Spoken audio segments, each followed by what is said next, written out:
ជាមនុស្សជាទីស្រឡាញ់ដែលខ្ញុំចិញ្ចឹមអស់18ឆ្នាំពួកគេសុទ្ធតែជាកូនស្រីរបស់ស៊ូចេនមីងទាំងអស់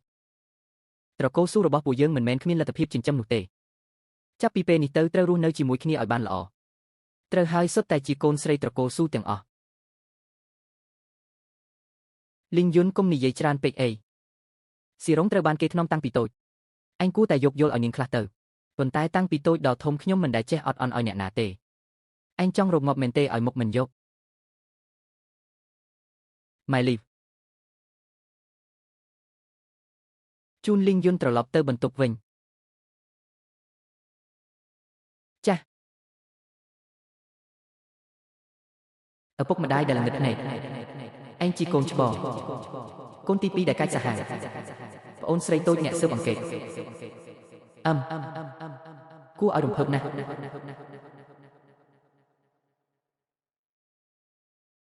គឺបន្ទប់នេះហើយអញ្ជើញចូលទៅដោយខ្លួនឯងចុះ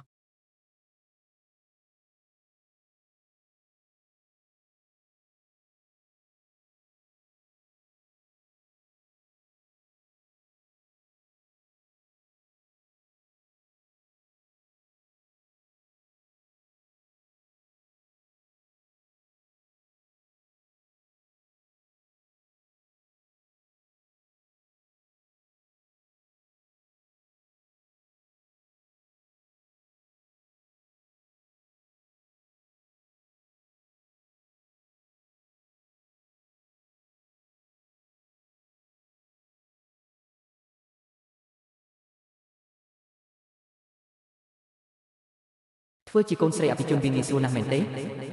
នៅពេលដែលឯងដឹងថាគ្រួសារស៊ូសុទ្ធតែជាមនុស្សសាហាវខ្ញុំមិនជឿទេឯងនៅតែមានសេចក្តីក្លាហានស្នាក់នៅក្នុងផ្ទះនេះទៀតមែនទេ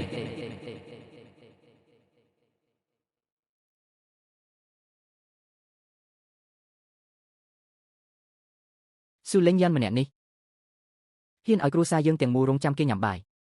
ពិតជាមិនសមរម្យសោះ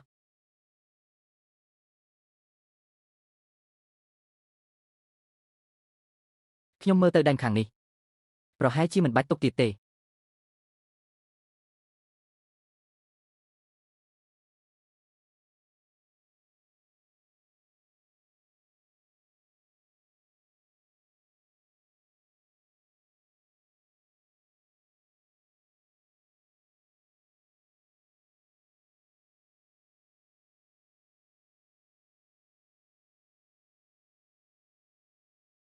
ឯងពិតជាហ៊ាននិយាយបែបនេះមែន